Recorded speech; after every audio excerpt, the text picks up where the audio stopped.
आमची रोजची भाकर आज आम्हाला दे आणि जसे आम्ही आमच्या अडचणींना क्षमा करतो तसे तू आमच्या अपराधाची क्षमा कर आणि आम्हाला मोहात पडू नकोस कारण आम्हाला सोडव. आमेन. नमो हे कृपा पूर्ण मर्या प्रभू तुझ्या ठाई आहे स्त्रियांमध्ये तू धन्य आणि धन्य तुझ्या उदराचे फळ येशू. हे पवित्र मारिया देवाचे माते आम्हा पाप्यांसाठी आता आणि आमच्या मरणाच्या वेळेस विनंती कर. आमेन. नमो हे कृपा पूर्ण मर्या प्रभू तुझ्या ठाई आहे स्त्रियांमध्ये तू धन्य आणि धन्य तुझ्या उदराचे फळ येशू. हे पवित्र मारिया देवाचे माते आम्हा पाप्यांसाठी आता आणि आमच्या मरणाच्या वेळेस विनंती कर. आमेन. नमो हे कृपा पूर्ण मर्या प्रभू तुझ्या ठाई आहे स्त्रियांमध्ये तू धन्य आणि धन्य तुझ्या उदराचे फळ येशू. हे पवित्र मारिया देवाचे माते आम्हा पाप्यांसाठी आता आणि आमच्या मरणाच्या वेळेस विनंती कर. आमेन. नमो हे कृपा पूर्ण मर्या प्रभू तुझ्या ठाई आहे स्त्रियांमध्ये तू धन्य आणि धन्य तुझ्या उदराचे फळ येशू. हे पवित्र मारिया देवाचे माते आम्हा पाप्यांसाठी आता आणि आमच्या मरणाच्या वेळेस विनंती कर. आमेन. नमो हे कृपा पूर्ण मर्या प्रभू तुझ्या ठाई आहे स्त्रियांमध्ये तू धन्य आणि धन्य तुझ्या उदराचे फळ येशू. हे पवित्र मारिया देवाचे माते आम्हा पाप्यांसाठी आता आणि आमच्या मरणाच्या वेळेस विनंती कर. आमेन. नमो हे कृपा पूर्ण मर्या प्रभू तुझ्या ठाई आहे स्त्रियांमध्ये तू धन्य आणि धन्य तुझ्या उदराचे फळ येशू. हे पवित्र मारिया देवाचे माते आम्हा पाप्यांसाठी आता आणि आमच्या मरणाच्या वेळेस विनंती कर. आमेन.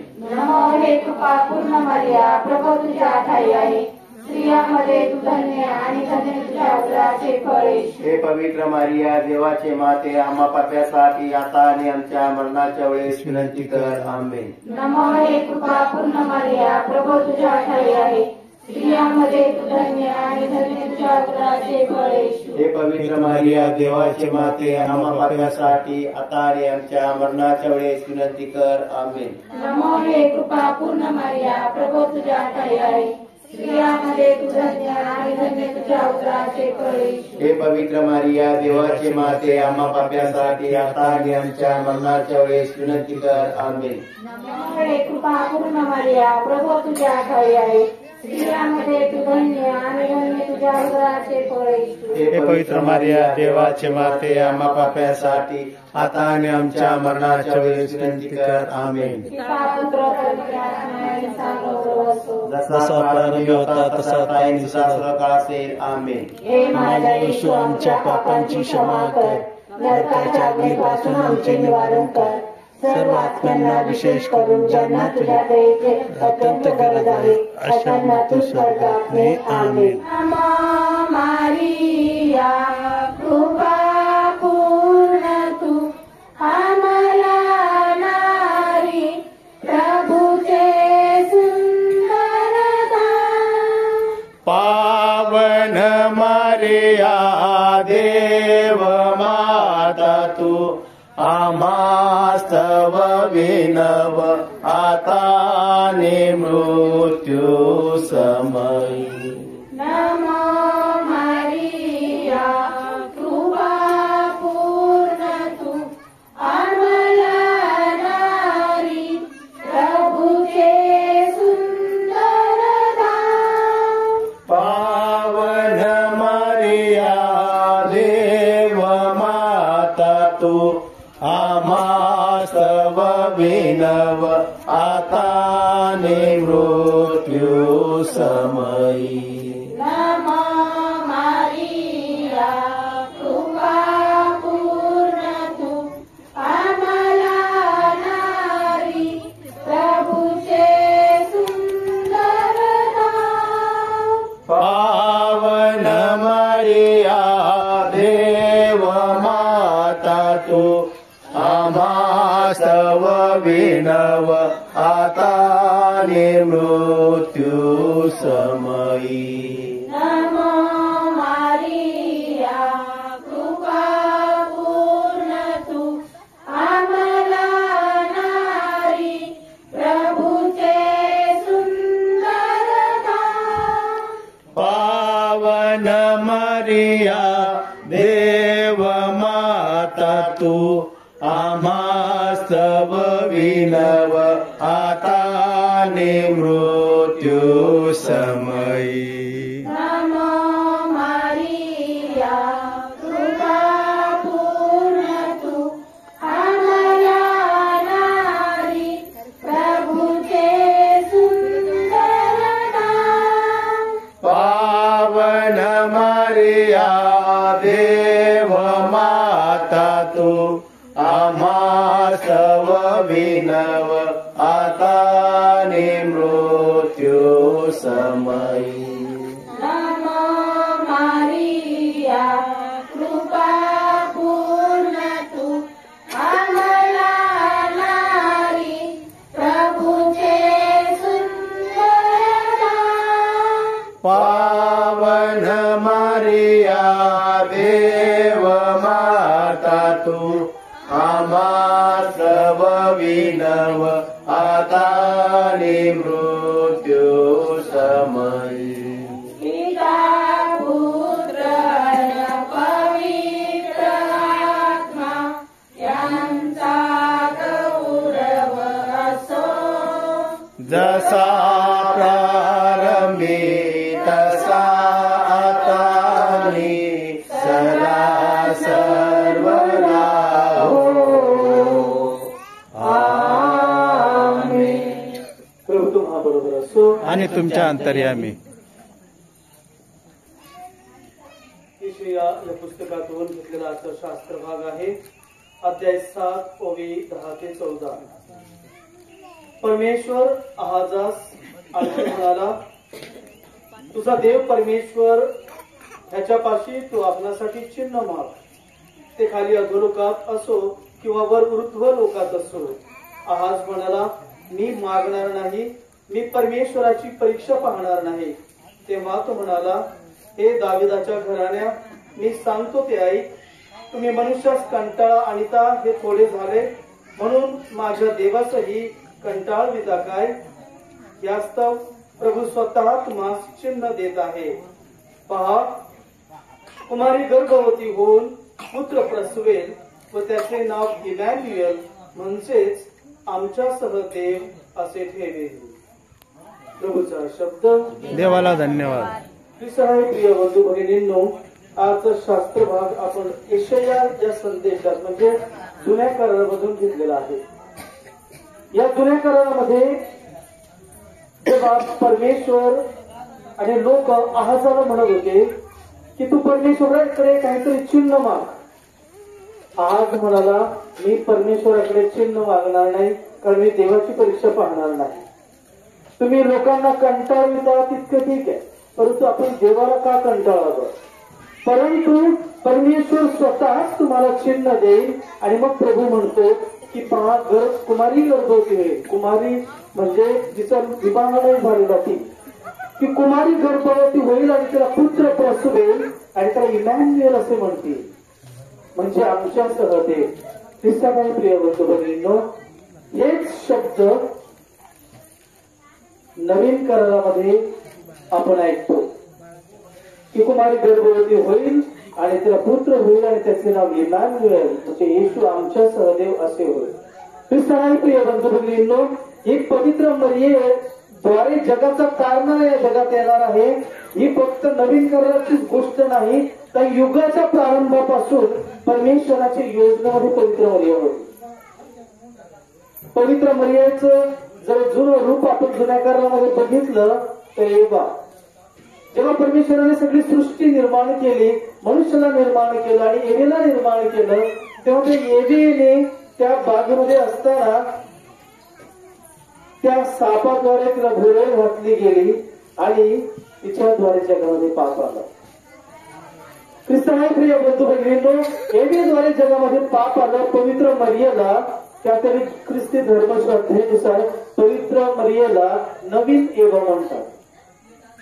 कारण जसं जुन्या करारामध्ये एवेद्वारे पाप आलं, त्या पवित्र मरियेद्वारे नवीन एवेद्वारे जगामध्ये तारणारा आला. जो तारणारा सगळ्या जगाचे पाप नाहीसा करणारा होता. तिकडे परमेश्वराने त्याला शाप दिला त्या सैतानाला की तू मनुष्याची टाच तोडशील आणि ते तुझं डोकं फोडेल. हे सगळे प्रिय बंधूंनो, नवीन करारामध्ये प्रभू येशू ख्रिस्त हा सैतानावर विजय मिळवतो. तो सभासदाला शिकवत असताना एका माणसामध्ये भूत असते, वाईट अशुद्ध आत्मा असतो आणि तो अशुद्ध आत्मा देवाच्या पुत्राला ओळखतो आणि त्याला म्हणतो, हे येशू देवाच्या पुत्र, तू आमच्यामध्ये का पडतोस? प्रभू येशू ख्रिस्त त्या सैतानावर राज्य करतो, त्या सैतानाला घालवून देतो. ख्रिस्ताना प्रिय बंधूंनो, पवित्र मरिये तिचे जे स्तोत्र आहे, माझा गीत तुला तोर मानतो कारण त्यांनी माझ्यासाठी महत्कृत्य केले आहेत. हे शब्द जसेच्या तसे शब्द तुम्हाला शमूएलाच्या पहिल्या पुस्तकामध्ये पाहायला भेटतात, जे हन्नाचं स्तोत्र गीत आहे. ती म्हणते परमेश्वराने माझ्यासाठी महत्कृत्य केलेले आहे. इकडे त्याचं नाव पवित्र असो आणि इथे पवित्र मर्यादा देखील तेच शब्द म्हणते की परमेश्वर जो माझा तारणारा आहे त्याने माझ्यासाठी महत्कृत्य केले आहे, त्याचे नाव थोर हो. ख्रिस्ताना प्रिय बंधूंनो, पवित्र शास्त्रामध्ये देवाचं नाव थोर हो हे अनेक वेळा उद्गारले गेलं. अनेक लोकांकडून, अनेक संदेशांकडून, अनेक भाविकांकडून ज्यांना ज्यांना देवाचा स्पर्श झाला. योबाने जेव्हा योबाची सगळी संपत्ती गेली, सगळं वैभव गेलं, त्याचे गुरु धोरण मेंढर गाढव, त्याचे मुलं मेली, सगळं गेलं, त्याचं सगळं वैभव गेलं, तरी तो देवाचा खरा सेवक होता. तो म्हणतो देवाचं होतं, देवाने नेलं, परंतु देवाचं नाव धन्य असो. याला म्हणतात आध्यात्मिकता. पवित्र मरियेच्या जीवनाकडे जर आपण बघितलं, तुम्ही पवित्र शास्त्रामध्ये पवित्र मरिया खूप आनंदित झाली असं तुम्हाला कुठे दिसणारच नाही. कारण प्रभू परमेश्वराने जेव्हा देवदूत पाठवला तेव्हा ती आनंदित झाली थोडी, परंतु गोंधळलेली होती. कारण तिचा विवाह झालेला नव्हता, तिला पुरुष ठाऊक नव्हता. परंतु देव माझ्याकडून काहीतरी करून घेतोय म्हणून ती लगेच हो म्हणून गेली. तिला माहितीये जर देव माझ्या सोबत असेल तर माझ्या विरोधात कोण असणार? If God is with me, who can be against me? जर देव आपल्या सोबत असेल तर या जगातली कोणतीच शक्ती आपल्याला काहीच करू शकत नाही. हा तिचा भक्कम विश्वास होता.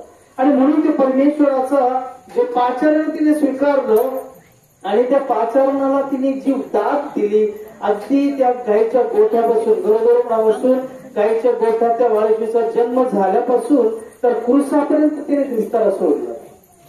जरी प्रभू येशू ख्रिस्ताने त्याचं प्रेषित कार्य सुरू केलं, तो घरापासून दूर होता, तरी ती पवित्र मरिया सतत त्याचा ध्यास लावून होती, सतत त्याच्यावर म्हणून चिंतन करत होती, त्याच्याकडे तिचं लक्ष होतं. तीच पवित्र मरिया आम्हा सगळ्यांना सांगते की माझ्या पुत्राकडे. ख्रिस्ताना प्रिय बंधू भगिनींनो, अगदी परमेश्वराच्या पुत्राची, तिच्या स्वतःच्या पुत्राची साथ तिने शेवटपर्यंत सोडली नाही. ती त्याच्या सोबतच होती. कारण पवित्र मरिया ही जशी मानव होती तशी दैवी देखील होती. पवित्र मरियेमध्ये जी शक्ती आणि सामर्थ्य देवाने दिलं होतं ते सगळं सहन करून तिने जगामध्ये तारणारा जन्माला घातला. ख्रिस्ताना प्रिय बंधू भगिनींनो, पवित्र मरिया आपल्याला फार जवळची का वाटते? कारण ती एक मानवी होती. एका कुटुंबात तिचा जन्म झालेला आहे. जोखीम यांना या धार्मिक कुटुंबाच्या धार्मिक पतीपत्नीला झालेली ती मुलगी होती. आणि या पवित्र मरियाला मानवी जीवन, मानवी हाल अपेष्टा या काय असतात, मानवी जीवनातील संकट काय असतात हे तिला माहित होतं. म्हणून मानवांनी दुःख भोगू नये, दुःख सोसू नये ह्याच्यासाठी तिच्या पुत्राकडे ती मध्यस्थी करत असते. हरेगावमध्ये माऊलीकडे हजारो लोक येतात. काय येतात? त्यांना माहिती ही आपलं दुःख जाणू शकते आणि म्हणून ती तिच्या पुत्राकडे मध्यस्थी करते की या सगळ्या लोकांच्या प्रार्थना परमेश्वराच्या पुत्रा, माझ्या पुत्रा तू ऐकायला मान्य कर. मी नवीन धर्मगुरू होऊन माझी गोरेगाव या पॅरिशमध्ये मी शाळेमध्ये होतो आणि पॅरिसमध्ये होतो, तर मी एका गावामध्ये गेलो आणि एका कुटुंबामध्ये गेलो, तर ती कुटुंबातली स्त्री अगदी रडत रडत मला एक गोष्ट सांगत होती. ती मला म्हटली की फादर, माझा एक मुलगा होता, तो मरण पावलाय काही दिवसांपूर्वी, आणि तो मुलगा, त्याच्याकडून फार मोठं पाप झालं होतं. त्याने एका फादरांना उलटून बोलला होता, त्या फादरांना शिवा दिल्या होत्या, आणि मला तो मुलगा, माझा मुलगा मेल्यापासून मला झोपच येत नाही, आणि मला रोज असं जाणवतं की तो नरक यातना भोगत आहे, आणि माझ्या माझ्या लेकराने नरक यातना भोगू नये असं मला वाटते. मी त्याच्यासाठी खूप प्रार्थना करते, खूप मिसळ अर्पण करते, परंतु मला रोज असं वाटतं, मला झोप येत नाही, रात्रीभर असं वाटतं की त्याने खूप मोठं पाप केलं आहे आणि तो नरक यातना तो भोगत आहे. मी काय करू? तुझं नाही प्रिय बंधू भगिनींनो, मला काहीच माहित नव्हतं. मी एकच शब्द तिला सांगितलं की म्हटलं, मावशी तुम्ही पवित्र मरियेचं तिला साकडं घाला, पवित्र मरियेकडे तुम्ही निरंतर प्रार्थना करा, नाही जमलं कमीत कमी एक तरी माळ्याची प्रार्थना तुम्ही रोज म्हणा, आणि बघा तुम्हाला झोप येईल आणि तुम्हाला असं कधीच वाटणार नाही की तुमचा मुलगा नरक यातना भोगतोय. त्या तुमच्या मुलासाठी, तुमच्या पुत्रासाठी पवित्र मरियेच्या पुत्राकडे ते मध्यस्थी करेल, पवित्र मरिया मध्यस्थी करेल, आणि तुम्हाला तुमचा मुलगा कुठेतरी शांत स्वर्गीय राज्यामध्ये आहे हे नक्कीच जाणवेल. 2 ते 3 महिन्यानंतर तीच महिला त्या मावशी पॅरिसमध्ये आलं. मी शाळेच्या ऑफिसमध्ये कामात होतो, मला काहीच माहित नव्हतं, मी विसरून गेलो होतो, आणि ती महिला आल्यानंतर मला डोक्यात प्रश्न पडला की या मावशी काहीतरी परत प्रार्थना करण्यासाठी आल्या. जेव्हा त्यामध्ये ऑफिसमध्ये आल्या तर त्या माझ्या पायाभूमी इतक्या रडत होत्या आणि त्या खूप हसत होत्या, आनंदित होत्या. ते सांगतात, फादर मी 3 महिने रोज सकाळ दुपार संध्याकाळ 3 वेळा मरियेची प्रार्थना, माळेची प्रार्थना करायची, आणि आज काल रात्रीपासून मला इतकी सुंदर झोप लागते, आणि मला असं वाटते की माझ्या पुत्राची पापाची क्षमा झाली आणि तो स्वर्गराज्यात कुठे आहे. ती इतकी आनंदी होती की तिला समजतच नव्हतं पवित्र मरियेचे कसे आभार. ख्रिस्ताने प्रिय बंधू भगिनींनो, ती विनंती केली मला देवाचे आभार मानण्यासाठी आणि पवित्र मरियेचे आभार मानण्यासाठी माझ्या घरी मिसा ठेवायचा. मी जेव्हा त्या घरी गेलो तेव्हा त्या मावशीची सून मला सांगत होती, आणि माझी सासू 3 महिने सकाळ दुपार संध्याकाळ जेव्हापासून प्रार्थना करायला लागलाय तेव्हा त्यांना झोप यायला लागली हे रात्री मी बघितलंय, आणि त्या झोपेमध्ये हसत होत्या, आनंदाने त्याचा चेहरा हसत होता हे मी बघितलंय. हा चमत्कार कसा होत होता हे मला कळत नाही, त्याच्या सोनेने सांगितलं. ख्रिस्ताने प्रिय बंधू भगिनींनो, पवित्र मरिया ही आपल्या सगळ्यांसाठी मध्यस्थी करते. मग ती कोणत्याही जाती धर्माची असो, पंथाची असो, फक्त एखादा मनुष्य म्हणून जर खरं चांगलं जीवन जगण्याचा प्रयत्न करत असेल, ती पवित्र मरिया ती कुणासाठीही धावून जाते, कारण तिला मानवी दुःख काय आहे हे माहिती आहे, आणि स्वर्गीय सुख काय आहे हे देखील तिला माहिती आहे. ख्रिस्ताकडे जाण्याचा मार्ग दाखवणारी ही पवित्र मरिया आम्हाला कधीच अंतर देत नाही. फक्त आपण विश्वासाने त्या पवित्र मरियेकडे आपण प्रार्थना केली पाहिजे. पवित्र मरिया आपल्याला आपण दुःख भोगावं, आपण दुःख सोसावं हे कधीच वाटत नाही, कारण आपल्या सगळ्यांचं दुःख तिच्या आयुष्यामध्ये तिने भोगलं आहे.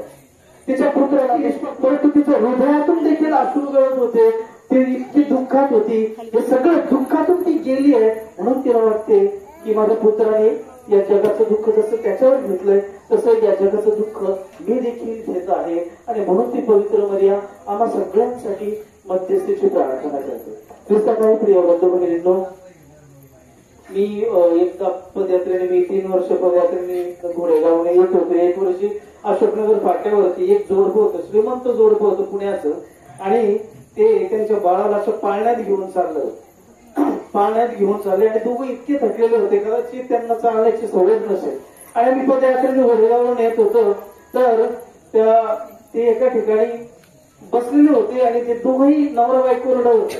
मी चाललो तिकडं, आणि ते बाळ असं मध्ये होतं, तर मी गेलो, त्यांना विचारलं तुम्ही का रडत आहे, आणि तुम्हाला बाळ झालंय, तुम्ही आनंद करायला पाहिजे. त्यांनी सांगितलं की फादर आम्ही माऊलीकडे नवस केलं होतं, त्याच्या अगोदर आम्ही बेस्ट ऑफ द डॉक्टर्स.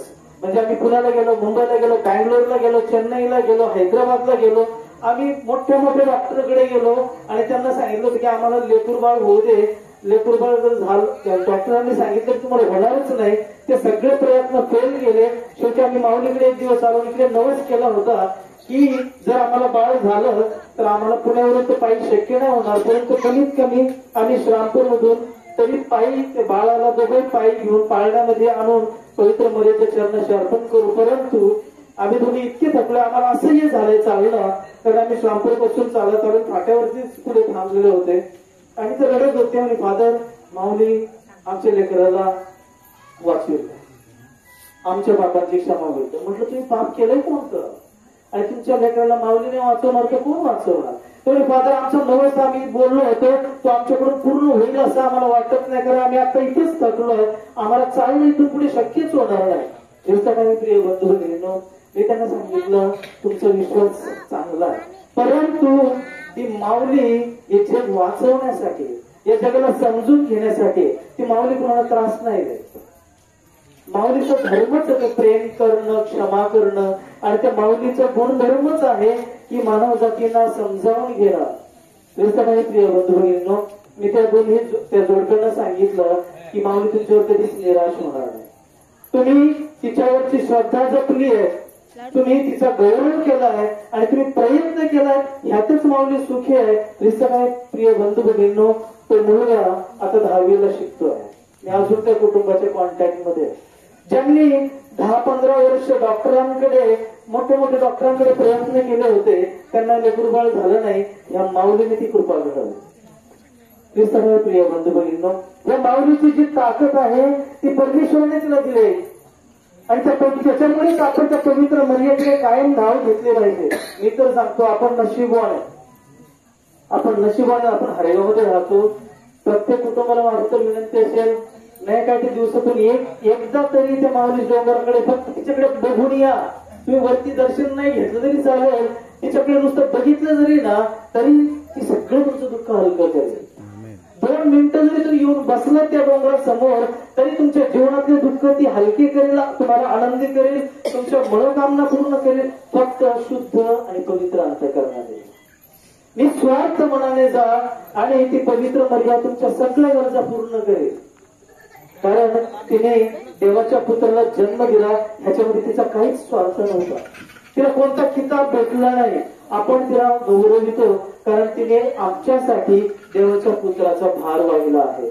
पवित्र मर्यादेने आपल्या सगळ्या या विभागातील आणि संपूर्ण हरेगावातील प्रत्येक कुटुंबातील दुःख हलके करावेत, आम्हा सगळ्यांचा विश्वास दृढ करावा आणि देवाकडे जाण्याचा मार्ग आम्हा सगळ्यांसाठी पवित्र मर्यादेने आम्हाला दाखवावा. म्हणून आज आपण प्रार्थना करूया. हे सर्वसमर्थ परमेश्वरा, आज या विभागामध्ये माऊलीचा गौरव आणि सन्मान करीत असताना आम्ही तिच्याद्वारे तिच्याकडे मध्यस्थी करतो. या विभागातील प्रत्येक कुटुंबावर तुझा आशीर्वाद दे. या आमच्या हरेगावातील सर्व धर्मीय, सर्व पंथीय कुटुंबांमध्ये तुझी माऊलीची कृपा छत्र छाया सदैव राहू दे. लहानांपासून थोरापर्यंत सगळ्यांना चांगलं आरोग्य दे. आमच्या या गावावर तुझी कृपा असू दे. सर्वांना तुझ्या प्रेमाचा स्पर्श होऊ दे. हे माऊली माते आमच्या सगळ्या या गावातील आणि विभागातील भाविकांच्या मनोकामना पूर्ण कर आणि सदैव त्यांच्या सोबतीच राहा. ही प्रार्थना आम्ही प्रभू येशूच्या नावाने करतो. आमेन. प्रभू तुम्हा बरोबर असो आणि तुमच्या अंतर्यामी सर्व समर्थ परमेश्वर पिता पुत्र व पवित्र आत्मा तुम्हास आशीर्वाद देवो. आमेन. सर्वांनी जय ख्रिस्त. मांगल्याची तुगी मूर्ती भगवंता, मांगल्याची तुगी मूर्ती भगवंताची तुगी मूर्ती, देवी आमच्या तुझी गाव सदा आम्ही तुझी, रवी दिचे नम भक्ता